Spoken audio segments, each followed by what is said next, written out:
Hello friends, कैसे हो आप सब। तो आज हम पढ़ेंगे यूनिट नंबर 11 जिसका नाम है संघवाद। ठीक है। जैसे कि नाम से पता चल रहा है, संघ यानी कि झुंड में रहना, ग्रुप्स बनाना, यूनियन बनाना। ये कुछ शब्द है जिसके लिए हम संघवाद यूज़ करते हैं। और आपको याद होना चाहिए कि हम पढ़ रहे हैं भारतीय लोकतंत्र और विकास। ठीक है, यानी कि भारत के लोकतंत्र को किस तरीके से विकास कर सकते हैं, विकसित कर सकते हैं, उसके बारे में ये पूरी बुक है आपकी। तो उसी में से एक टॉपिक आपको संघवाद का मिलता है। देखो, संघवाद हम पढ़ेंगे यहाँ पे भारत के पॉइंट ऑफ व्यू से। ठीक है, इंडिया के अंदर संघवाद किस तरीके से काम करता है। आपको पता है, जब देश का संविधान बन रहा था तो उस समय जो संघवाद आया, सबसे पहले हमने जो चीज़ सोची वो यही सोचा कि किसी एक व्यक्ति को हम पूरी ताकत नहीं दे सकते, राइट। जैसे कि संघ में यानी कि सेंट्रल गवर्नमेंट में आपको प्राइम मिनिस्टर देखने को मिलते हैं, तो वो तो पूरे देश के लिए है, राइट। लेकिन उनका मानना था कि हमें एक ग्राउंड लेवल पे या स्टेट लेवल पे भी एक व्यक्ति को रखना पड़ेगा, जिससे कि जो पावर्स है वो डिवाइड रहे दोनों में, ठीक है, और काम हो सके पब्लिक के लिए, लोगों के लिए, नागरिकों के लिए काम हो सके। तो ये कुछ बातें थी जो कि दिमाग में चल रही थी उन समय लोगों की। ठीक है, जो भी हमारे संविधान बनाने वाले जो लोग थे उनके दिमाग में, ठीक है, संसद जो बनी हुई थी उस समय की, उन लोगों के दिमाग में जो बातें चल रही थी वो संघवाद था सबसे बड़ा। तो सबसे पहले मैं बता दूं इंडिया के पॉइंट ऑफ व्यू से कि संघवाद क्या होता है। देखो, संघवाद एक तो होता है सेंट्रल गवर्नमेंट, ठीक है, केंद्र, और दूसरी होती है राज्य। ये क्या है, इसको हम संघवाद कहते हैं, यानी कि जो पावर्स है वो दो जगह डिवाइडेड है। अब एक चीज़ें और आई, देखो तो संघवाद से क्या होता है बेसिकली कि इससे लोकतंत्र को बढ़ावा मिलता है। ठीक है, इसलिए हम इसको पढ़ रहे हैं यहाँ पे, संघवाद से लोकतंत्र को बढ़ावा मिलता है। जैसे कि केंद्र के पास ही पावर नहीं है, राज्य के पास भी अपनी कुछ पावर्स है, कुछ विषय है जिस पे वो काम कर सकती है, राइट। जिनको देखो, जो राज्य के पास, सॉरी, जो केंद्र के पास पावर्स होती है, कुछ विषय होते हैं, उसको हम बोलते हैं संघ सूची। ये आपको पता होगा, ठीक है, पता नहीं है तो पता होना चाहिए, संघ सूची। और राज्य के पास जो काम करने के विषय होते हैं वो होते हैं राज्य सूची के अंदर। ठीक है, एक सूची होती है समवर्ती सूची। इस तीनों के बारे में आपने सुना होगा पहले, आपको याद आया होगा। तो तीन सूची होती है, समवर्ती सूची के अंदर कोई भी काम कर सकता है, राइट। चाहे वो राज्य हो, ठीक है, उसका कुछ काम हो तो वो कर सकता है समवर्ती सूची के अंदर, और चाहे तो केंद्र हो, ठीक है। और दोनों में से कोई भी इस वाली एरिया में काम कर सकता है। लेकिन एक होता है राज्य, तो सिर्फ राज्य ही इस पे काम करेगा, और एक होता है केंद्र, यानी संघ सूची में सिर्फ राज्य, जो सॉरी सेंट्रल गवर्नमेंट होती है वही काम कर सकती है। इतना क्लियरिटी आई होगी आपको अभी। कभी कभी कुछ अपवाद भी होते हैं इसके अंदर, जैसे कि वो भी आपको पता होना चाहिए। जैसे कि मैंने आपको बताया कि केंद्र जो है, सिर्फ केंद्र अपने संघ सूची में ही, सॉरी, संघ सूची में ही जो भी है अपने काम कर सकती है, और राज्य अपनी राज्य सूची में काम कर सकती है। लेकिन कुछ अपवाद ऐसे होते हैं जिसकी वजह से ये जो राज्य सूची के जो विषय है ना, इस पे केंद्र भी कानून बना सकती है। ठीक है, अपवाद मतलब कुछ कंडीशंस ऐसी हो जाती है, जैसे कि राष्ट्रपति शासन लग गया हो, ठीक है, और ऐसी कुछ चीज़ें हो गई हो, सैनिक बल जो है उसका यूज़ किया जा रहा हो, या कुछ गलत काम हो गया हो राज्य में, और जो सीएम होता है राज्य का, सीएम, ठीक है, चीफ मिनिस्टर जो होता है, मुख्यमंत्री, वो या तो अपने पद से हट गया हो, या कोई भी कारण हो गया हो कि वो अपना काम कर नहीं पा रहा है, तो वो अव्यवस्था फैल गई हो, उसकी वजह से कर्फ्यू लग गया हो दिल्ली के अंदर, या कोई भी जो स्टेट होते हैं, जिसकी मैं दिल्ली एग्जांपल लेता हूँ हमेशा आपके लिए समझने में ईजी रहे। तो ये हो सकता है, ठीक है। इसमें क्या है कि उस समय जब भी कोई कर्फ्यू वगैरह लग गया हो, कोई भी धारा लग गई हो, 44 लग गई हो, 365 लग गई हो, ठीक है, तो उस समय क्या है कि राष्ट्रपति शासन होगा यहाँ पे। तो राष्ट्रपति कहाँ का होता है, वो केंद्र का होता है, ठीक है, वो संघ का प्रधान एक तरीके से राष्ट्रपति होता है, प्रेसिडेंट होता है, ठीक है, करता धरता वही होता है, उसके नाम पर सारे काम होते हैं। तो अब वो जो पावर्स है वो सिर्फ सेंट्रल गवर्नमेंट के पास है, पार्लियामेंट ही उस पर काम कर सकती है, ठीक है, उस राज्य के अंदर। तो सिर्फ अब जो विषय सिर्फ राज्य के पास थे, अब उस विषय पे सेंट्रल गवर्नमेंट भी काम कर सकती है, ठीक है। तो ये कभी कभी क्या है ना, इन पावर्स का स्टेट जो सेंट्रल गवर्नमेंट होती है वो गलत यूज़ कर लेती है, ठीक है। बहुत बार आपको एग्जांपल मिला है, इंदिरा गांधी ने कभी कभी यूज़ किया था गलत तरीके से, ठीक है। और अभी फ़िलहाल में जो गवर्नमेंट है बीजेपी की, ठीक है, प्राइम मिनिस्टर मोदी जी, तो वो भी कभी कभी क्या है, अभी तो बहुत ज़्यादा गलत तरीके से अपना जो पावर्स है उसका यूज़ करते हैं, और किसी को भी ईडी के द्वारा, ठीक है, पकड़ के बंद करा देते हैं, कोई भी उस पर आरोप लगा देंगे भ्रष्टाचार का और उसको बंद कर देंगे जेल में। तो ये जो है गलत यूज़ करते हैं उन पावर्स का जो उनको दी गई होती है। क्योंकि देखो एक व्यक्ति को हमें देनी पड़ेगी हल्की सी एक्स्ट्रा पावर जो होती है वो देनी पड़ती है, क्योंकि संघ को मजबूत करना पड़ता है। संघ को मजबूत करने के लिए हमें दोनों को पावर देनी है, राइट। तो इसीलिए अब हमने बात की राज्य की और सरकार जो है केंद्र में जो होती है उसकी, ठीक है, सेंट्रल गवर्नमेंट और स्टेट गवर्नमेंट। अब उसके अलावा एक और बाद में जो है केंद्र के बाद और राज्य के बाद एक और जो है संघवाद में एक और चीज़ ऐड हुई जिसको हम बोलते हैं स्थानीय निकाय, ठीक है। स्थानीय निकाय जिसको हम पंचायती राज भी कहते हैं, ठीक है, पंचायत कहते हैं। और ये तो गांव का हो गया, ठीक है, ये विलेज का हो गया आपका, विलेज में पंचायत कहते हैं। और शहरों में अगर हम कहेंगे दिल्ली वगैरह के जो शहर होते हैं, पुडुचेरी, दिल्ली, बेंगलोर, तो यहाँ पे जो पंचायत होगी या फिर जो स्थानीय निकाय है उसको हम बोलते हैं नगर पालिका, ठीक है। तो ये और हो गया। इससे क्या होता है कि जो पावर्स है ना वो बढ़ जाती है, डिवाइड हो जाती है। इसको हम इंग्लिश में डिसेंट्रलाइजेशन भी कहते हैं, ठीक है, यानी कि पावर्स को हमने डिवाइड कर दिया, कुछ भागों में बांट दिया यहाँ पे, राइट। तो उसको हम डिसेंट्रलाइजेशन कह देते हैं।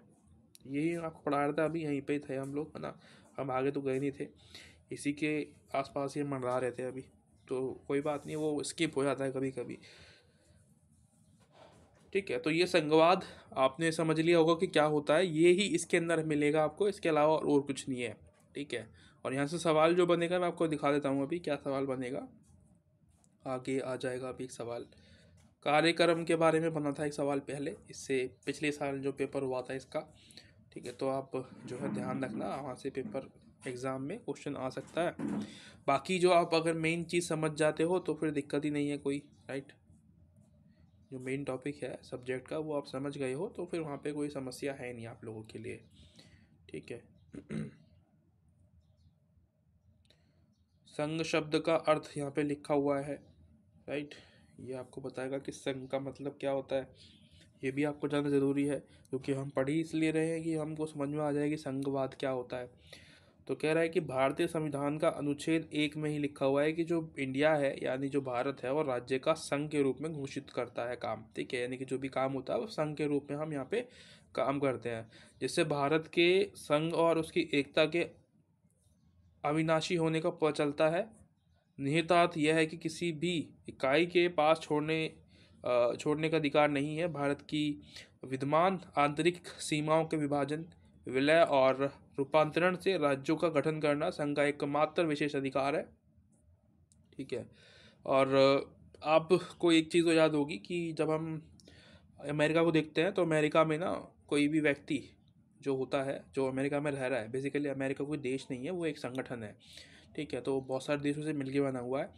तो वो जो कभी भी बोलेगा ना वो एक देश नहीं बताएगा, वो अमेरिका बोलेगा, साथ में ये बोलेगा कि वो किस स्टेट में रहता है, स्टेट का भी नागरिक होता है वो वहाँ पे, ठीक है। दो तरीके की नागरिकता होती है अमेरिका में लोगों के पास, एक तो अपने सेंटर जो गवर्नमेंट होती है उसकी नागरिकता मिली हुई है उसको, यानी कि अमेरिका की। उसके अलावा अमेरिका में वो रहता कहाँ है, मैक्सिको में रहता है, तो वो बताएगा कि भाई मैक्सिको का भी नागरिक हूँ मैं, या कुछ और कोई और स्टेट है। तो बेसिकली स्टेट नहीं है वो, देश है वो, ठीक है। वो तो मिल के बाद में एक स्टेट बन गए पावरफुल रहने के लिए, ताकि कोई उन पर अटैक ना करे, ठीक है। वो एक अलग मसला था कि वो क्यों साथ में आए, और भी बड़ी बड़ी बातें थी उसके लिए। तो ये था, है ना। तो ये इसके अंदर आपको मिलेगा। उसके अलावा और जो भारत है, हाँ मैं आपको बताना भूल गया मेन बात, तो वो तो मैंने बता दिया। भारत में आपको सिर्फ एकल नागरिकता मिलती है, ठीक है, एकल नागरिकता,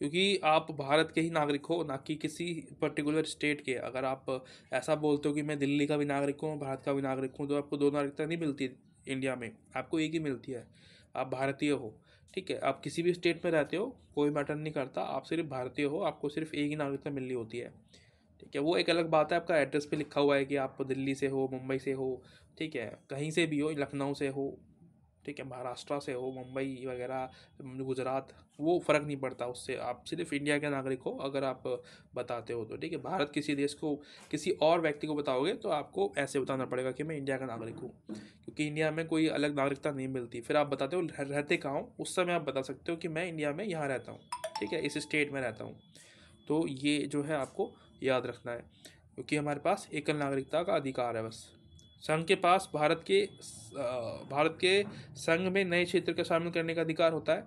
ठीक है, तो ये क्या कह रहा है कि भारत में जो संघ है, यानी कि जो सेंट्रल गवर्नमेंट है, पार्लियामेंट है हमारी, उसको पूरा अधिकार है कि वो किसी और राज्य को हमारे अंदर ऐड कर सकती है।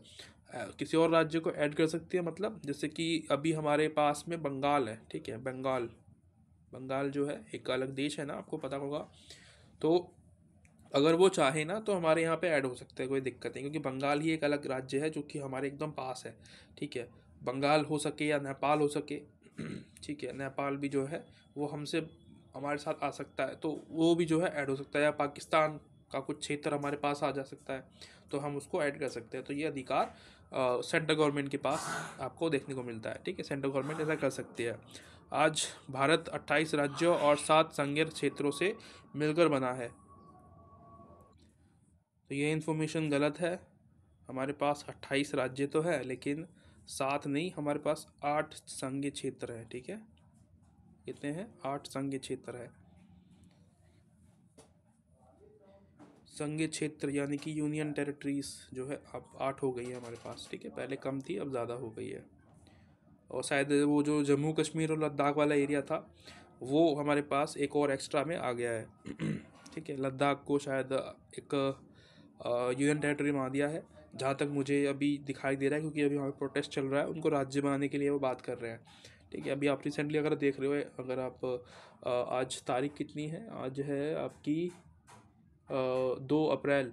ठीक है, अभी ये लगभग अभी मतलब ये रिसेंटली न्यूज़ है, अभी चल रहा है बहुत समय से, काफ़ी लगभग 1 महीना हो गया है इसको भी। तो वहाँ पे जो है लोग प्रोटेस्ट कर रहे हैं और फास्टिंग कर रहे हैं वहाँ पे, मतलब भूख हड़ताल पे बैठे हुए हैं कि हमें जो है अधिकार दो आप अलग राज्य का। लेकिन वो लद्दाख को भी नहीं दे रहे हैं। ठीक है, क्योंकि बिजनेस के लिए। ठीक है, वो भी एक अलग मैटर है। गवर्नमेंट को नेचर की कोई परवाह नहीं है अभी फ़िलहाल में, तो क्योंकि उनको लगता है कि पैसा सब कुछ है। ठीक है, उसके अलावा कुल मिलाकर भारत के संघ ने राज्यों के गठन के 4 संस्थागत सिद्धांतों पर अपनी इकाइयों को मान्यता दी है। राज्य पुनर्गठन आयोग द्वारा यथा अवधारित सिद्धांतों में शामिल है भारत की एकता और सुरक्षा को सुनिश्चित मजबूत करना, भाषाई सांस्कृतिक एकरूपता, वित्तीय आर्थिक प्रशासनिक पहलुओं पर विचार करना, राष्ट्रीय योजना का सफल परिचालन। तो ये कुछ बातें यहाँ पे लिखी हुई है जो कि आपका राज्य पुनर्गठन आयोग के अंदर आपको मिलती है देखने के लिए। ठीक है, 1955 में लिया गया था, ये बनाया गया था। इसमें कुछ चीज़ें की गई थी शामिल, कुछ सिद्धांत थे कि हमें क्या क्या करना है, कि भाई भारत की एकता को बनाए रखने के लिए हमें काम करना है। ठीक है, यूनिटी के अंदर काम करना है। उसके अलावा ये कह रहा है कि भाषाई और सांस्कृतिक एकरूपता लेके आनी है। देखो, ये बहुत बड़ा मुद्दा रहता है इंडिया में, क्योंकि डाइवर्सिटी बहुत ज़्यादा है। हम भाषा के आधार पर अलग है, और संस्कृति तो वैसे ही अलग है हमारी। इतनी लगभग 4,000 के आसपास, 4,000 प्लस जो है, 4,000 प्लस आपको यहाँ पे जातियाँ देखने को मिलती है। ठीक है, सांस्कृतिक आधार पे या जातीय आधार पे भाषा तो और जो है आपको देखने को मिलती है 100 या उससे ज़्यादा भाषा ही है। तो ये क्या है, ये भी यहाँ पे भी बहुत ज़्यादा दिक्कतें आपको देखने को मिलती है। लेकिन इसको हम एकरूपता कैसे ला सकते हैं इन सब चीज़ों के अंदर भाषा के आधार पे? देखो, जैसे कि आप किसी राज्य में जाते हो। ठीक है, नॉर्मली जो आप जिस राज्य में आप रहते हो वहाँ पे आपको लैंग्वेज उस राज्य की आती है। ठीक है, तो आप वो तो बोल ही पाते हो। लेकिन आप कभी घूमने जा रहे हो किसी और राज्य में, तो आप क्या करो कि भाई वहाँ पे अगर आप जाते हो, तो जैसे ऑटो वाले होते हैं, तो उनसे उनकी लैंग्वेज में बात करो, पूछो कि वहाँ पे जाना है, मतलब जो वो लैंग्वेज यूज़ करते हैं वो उन लैंग्वेज में उनसे बात करो, उनको अच्छा लगेगा। तो वो भी कोशिश करेंगे आपकी लैंग्वेज सीखने की, क्योंकि थोड़ा बहुत तो आपको सीख ही लोगे यार, 1-2 दिन में इतना बंदा सीख लेता है कि कैसे हो आप, मुझे वहाँ जाना है, इस तरीके से आप बता सकते हो। वो सीख लो यार, इंटरनेट पे बहुत सारे चैनल्स होते हैं। ठीक है, आपको बता देते हैं कि कैसे कैसे क्या क्या बोलते हैं, या इंटरनेट पे आप गूगल वगैरह पर देख सकते हो कि किस तरीके से आप लैंग्वेज जो है उसका यूज़ कर सकते हो। उनको अच्छा लगता है, उससे फिर इंकरेजमेंट बढ़ेगी कि हमें भी इनकी लैंग्वेज बोलनी चाहिए, ताकि फिर जो है मतलब उनको हमारी लैंग्वेज से प्यार होगा, क्योंकि उनको लगता है कि हम उनकी भाषा से प्रेम करते हैं, उनकी भाषा में बात कर रहे हैं, तो उनको अच्छा लगता है। जैसे कि हमारे इंडिया में कोई आके अंग्रेज आके बाहर से हिंदी में बात करता है, तो हमें अच्छा लगता है। कि हमारी संस्कृति कितनी अच्छी है। तो वैसे ही हमें उनको भी ट्रीट करना चाहिए जो बाकी के राज्य के लोग हैं। उनको अगर हिंदी नहीं आती तो कोई बात नहीं, इंग्लिश नहीं आती तो कोई बात नहीं, हमें उनकी लैंग्वेज में उनसे बात करनी चाहिए और अच्छी चीज़ होगी। उसके अलावा कह रहा है कि वित्तीय आर्थिक प्रशासनिक पहलुओं पर विचार करना, यानी कि किसी भी स्टेट में अगर कोई प्रॉब्लम है, जैसे कि देखो कोई स्टेट है इंडिया के अंदर, तो एक पॉलिसीज़ है हमारे पास कि जिस स्टेट के अंदर सबसे ज़्यादा कम पैसा आता है ना, स्टेट से सबसे ज़्यादा कम टैक्स आता है, टैक्स कह सकते हो आप, तो उस स्टेट में सबसे ज़्यादा गवर्नमेंट इन्वेस्ट करती है। ठीक है, सबसे ज़्यादा इन्वेस्टमेंट गवर्नमेंट की वहीं होती है। क्यों होती है? क्योंकि ये संघवाद है। ठीक है, अगर कोई एक व्यक्ति कमज़ोर है तो उसको हम मजबूत करते हैं, एक्स्ट्रा उसकी देखभाल करते हैं। जैसे घर में नहीं होता कि अगर कोई फैमिली में कोई व्यक्ति मजबूर मतलब कमज़ोर होता है, बाकी सब मजबूत है, ठीक है, ठीक है, हेल्थ वगैरह है, फिजिकली ठीक है और मेंटली भी ठीक है, पर घर में एक ऐसा व्यक्ति भी है जो कि शायद मेंटली ठीक ना हो, तो हम उसको एक्स्ट्रा एडवांटेज देते हैं, कुछ एक्स्ट्रा उसका ध्यान रखते हैं।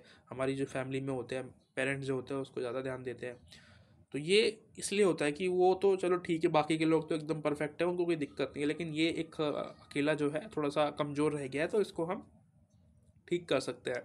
तो इसीलिए होता है। तो एक्स्ट्रा जो है किसी राज्य की अगर वो पीछे रह गया है तो संघवाद इसमें भी काम आता है। ठीक है, कोई कमज़ोर है तो उसको मजबूत करने के लिए। राष्ट्रीय योजना का सफल होना, यानी कि जो भी पॉलिसी बनाई जाए उनको सफल करना। ठीक है, तो ये क्या होता है, जैसे कोई भी सेंट्रल गवर्नमेंट होती है, कोई भी पॉलिसीज लेके आती है, तो राज्य का काम होता है कि उसको इम्प्लीमेंट करना। ठीक है, हर एक उसके जो क्षेत्र में आता है उस हर एक क्षेत्र में उसको इम्प्लीमेंट करे। ठीक है, उस पर काम करे, तो ये राज्य का काम होना चाहिए। अभी ये बहुत सारा यहाँ से मिट गया है, राइट, क्योंकि अभी मैंने आपको कराया था तो वो बिल्कुल स्किप हो गया, हर कुछ जो भी था सब कुछ इरेज हो गया वहाँ से।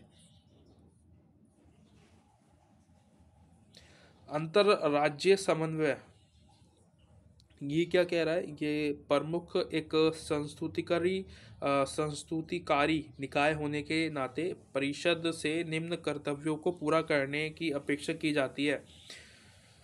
कह रहा है कि उन विषयों की तलाश करना और उन पर चर्चा करना जिनमें कुछ और सभी राज्य और संघ और या एक से ज़्यादा राज्यों का सार्वजनीन हित हो, जैसा उनके समक्ष प्रस्तुत किया जाए। यानी कि जो सब्जेक्ट्स है बेसिकली उनकी तलाश करने के लिए कह रहा है, यानी कि जो प्रॉब्लम्स हैं किसी राज्य के अंदर तो उनके ऊपर काम करे। इसमें संघवाद काम आता है। ठीक है, यानी कि यूनिटी, अगर कोई व्यक्ति कमज़ोर है तो उसको मजबूत करने के लिए हम काम करते हैं इसके अंदर। किसी विषय पर संस्तुति करना, विशेषकर उस विषय के संबंध में नीति और कार्रवाई के बेहतर समाधान के लिए संस्तुति करना, बेसिकली ध्यान लगाना काम करने के लिए कि भाई क्या सही रहेगा, उसके लिए पॉलिसीज़ तैयार करना किसी स्पेशल कैटेगरी की राज्य के लिए कि भाई यहाँ पे ये दिक्कतें ज़्यादा है। ठीक है, यहाँ पे मतलब लोग की जो एजुकेशन रेट है वो बहुत ज़्यादा कम है ना, यानी कि मतलब कि अगर एक राज्य में हम देखते हैं को तो 25% ही लोग एजुकेटेड है, बाकी जितने भी 75% है वो अनएजुकेटेड है। तो उस पर ध्यान देना ज़्यादा ज़रूरी है, तो उसके लिए अलग पॉलिसी लेके आए। ठीक है, राज्यों की अलग अलग डिमांड होती है, उनको अलग तरीके से हैंडल करना पड़ता है। तो उसके लिए राज्यों के लिए सामान्य हित के उन मामलों पर विचार विमर्श करना जिन्हें अध्यक्ष द्वारा परिषद को भेजा गया हो। कुछ काम ऐसे भी होते हैं जो कि सभी के लिए समान होते हैं, राइट, सभी राज्यों के लिए। जैसे कि मैंने आपको बताया अभी एजुकेशन या हेल्थ के बारे में, तो हेल्थ हर एक राज्य में इंपॉर्टेंट होती है। ठीक है, अब बीमार तो कोई भी पड़ सकता है ना, ऐसा तो नहीं है ना किसी एक पर्टिकुलर स्टेट के लोग बीमार पड़ रहे हों, नहीं, सभी राज्य में लोग बीमार पड़ सकते हैं, कोई दिक्कत नहीं है। तो उसके लिए अच्छा हेल्थ इंफ्रास्ट्रक्चर तैयार करना, ठीक है, ये सेंट्रल गवर्नमेंट का काम होना चाहिए ताकि लोगों को दिक्कतें ना हो। ठीक है, सामर्थ्य का वितरण, तो ये आपको सूचियाँ बता रहा है कि सूची जो है 62 सूची यानी कि ये राज्य के लिए है और 96 जो संघ सूची के लिए तैयार की गई है। मैंने आपको बताया था अभी कि कुछ राज्य के पास होते हैं, कुछ स्टेट गवर्नमेंट के पास होते हैं। ठीक है, ये कह रहा है कि सूची में सार्वजनिक व्यवस्था, पुलिस, स्थानीय शासन, जन स्वास्थ्य, स्वच्छता, कृषि, जंगल, मछली उद्योग, विक्रय, अन्य जो कर्तव्य होते हैं वो राज्य के पास होते हैं। ठीक है, राज्य की बात कर रहा हूँ मैं, ये यूनियन टेरिटरीज के लिए नहीं होता है। ठीक है, यूटीज के लिए ये नहीं होता है। राज्य यानी कि कोई भी, जैसे कि वेस्ट बंगाल है, ठीक है, और महाराष्ट्र है, ये जो है ये राज्य होते हैं। तो ये राज्यों के लिए है, ना कि यूनियन टेरिटरीज के लिए, दिल्ली के लिए नहीं है ये। दिल्ली को डायरेक्ट सेंट्रल गवर्नमेंट कंट्रोल करती है। और संघ के लिए यानी कि सेंट्रल गवर्नमेंट के पास 96 मुद्दे आपको देखने को मिलते हैं, जिसमें कि विदेशी मामले होते हैं, राज्य होते हैं, मुद्रा होती है, नागरिकता, संचार, बैंकिंग, संघ के शुल्क पर कर आदि पर जो है ये काम करते हैं। इनके अलावा भी और ज़्यादा इनके पास फ्रीडम होती है काम करने की, ये भी संघ के पास आपको ज़्यादा देखने को मिलती है। संघ को मजबूत बनाने का जो कारण था वो यही था कि जो थोड़ा बहुत जो है मजबूत होना चाहिए संघ को, ताकि काम करा सके स्टेट गवर्नमेंट से। ठीक है, जैसे कि हमारे फैमिली में एक जो व्यक्ति होता है फादर, वो मजबूत होना चाहिए ताकि घर में सभी ठीक रहे, अपनी हद में रहे। तो इसी तरीके से वो भी ज़रूरी होता है, लेकिन इसका मतलब ये नहीं है कि वो गलत तरीके से अपनी पावर्स का यूज़ करने लगे। ठीक है, पता चल रहा है ईडी लगा दी किसी स्टेट गवर्नमेंट स्टेट के पीछे, किसी सीएम के पीछे, तो वो भी सही नहीं है।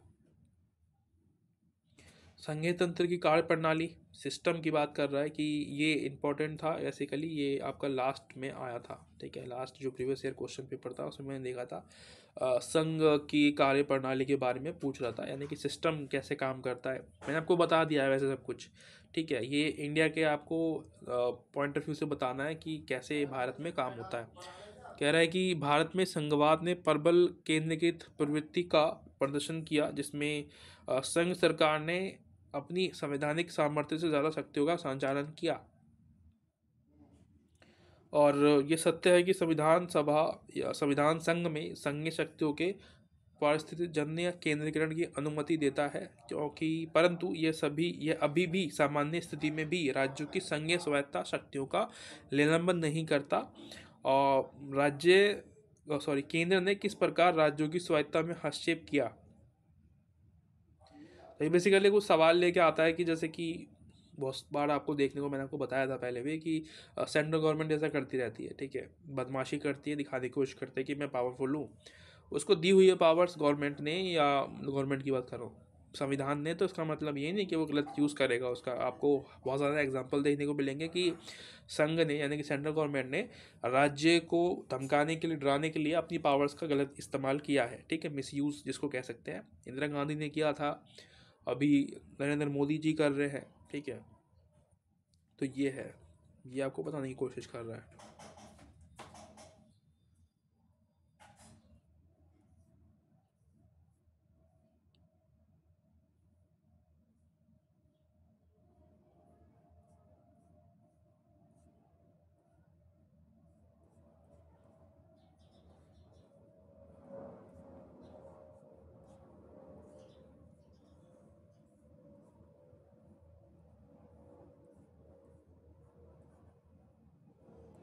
तो ये काम कर लेना आप, ये जो चैप्टर है ना आपका, ये वाला जो टॉपिक है, इसको डेफिनेटली आप पूरा पढ़ के जाना। ठीक है, और अगर आपके पास बुक अवेलेबल है तो आप इसके नोट्स बना लेना। ठीक है, अगर आपकी बुक में थोड़ी बहुत जगह है ना साइड में, तो यहाँ पे शॉर्ट में एक नोट्स के रूप में कुछ ना कुछ आप लिख लेना, ताकि एग्ज़ाम के टाइम पे आपको याद रहे। तो ये बेसिकली कार्य प्रणाली को बता रहा है, यानी कि काम करने का जो तरीका है संघ का, कैसा सिस्टम यूज़ करती है, किस तरीके से काम करती है, वो आपको ये बता रहा है। ठीक है, मैंने आपको भी बताया भी था कि सूचियाँ होती है कुछ। ठीक है, सूचियाँ यानी कि संघ सूची होती है और राज्य की सूची होती है। ठीक है, एक होती है समवर्ती सूची। तो ये तीन तरीके की सूची होती है। मैंने आपको बताया था कि ये संघ वाली जो है सिर्फ सेंट्रल गवर्नमेंट के लिए होती है, राज्य वाली राज्य गवर्नमेंट के लिए होती है, और समवर्ती सूची जो होती है वो सभी के लिए होती है। जैसे कि सम लिखा हुआ है ना, सम, तो वो दोनों संघ के लिए होती है, यानी कि इसके लिए और इसके लिए, संघ के लिए होती है। इस पर दोनों ही काम कर सकते हैं। ठीक है, संघ भी काम कर सकता है, यानी कि सेंट्रल गवर्नमेंट भी काम कर सकती है, और स्टेट गवर्नमेंट भी इस पर काम कर सकती है। ठीक है, तो ये तरीका है काम करने का संघ में, किस तरीके से आप काम करते हो। आपके लिए अलग अलग जो सब्जेक्ट है वो हमें दिए होते हैं, और इसमें एक्चुअली में एग्जैक्ट आपको आंकड़ा नहीं दिया हुआ है कि दोनों के पास कितनी काम करने के वो है संसाधन। एक मिनट में जो आपको दिखा देता हूँ, मिल गया। तो ये कह रहा है कि जो संघ सूची है, ठीक है, उसके अंदर आपके पास 100 सब्जेक्ट है काम करने के लिए संघ के पास, सेंट्रल गवर्नमेंट के पास। और राज्य की सरकार के पास राज्य सूची के अंदर 61 विषय आपको देखने को मिलती है। ये एग्जैक्ट आंकड़ा दिखा रहा हूँ मैं आपको। और समवर्ती सूची के अंदर आपके पास है 52 विषय।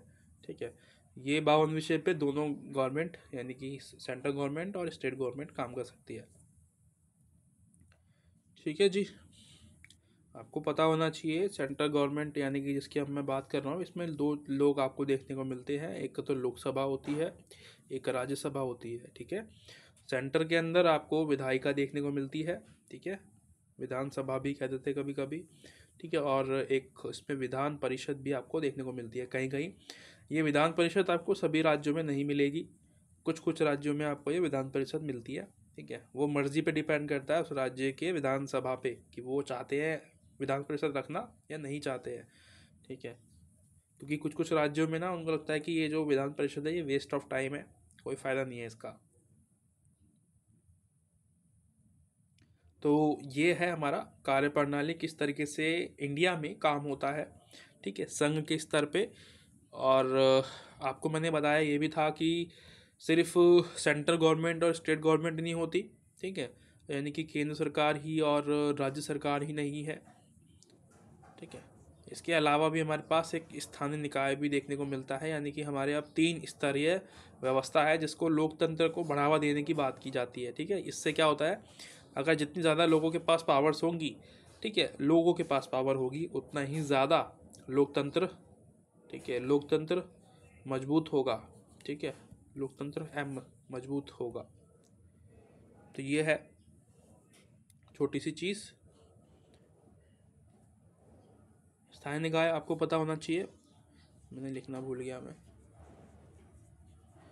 इसको हम पंचायती राज कहते हैं और दूसरे वाले को नगर पालिका। ठीक है, ये अमेंडमेंट 73 से आया था और ये 74 से आया था।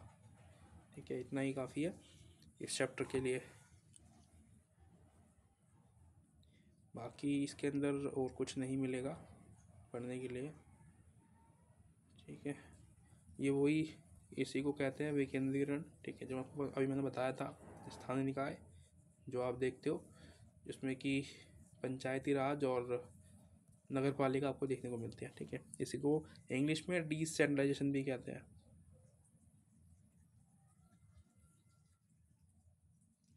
बाकी चैप्टर हो जाता है ख़त्म यहाँ पे। ठीक है, बहुत ज़्यादा टाइम हो गया है, मिलते हैं अगली वीडियो में, तब तक के लिए थैंक यू सो मच।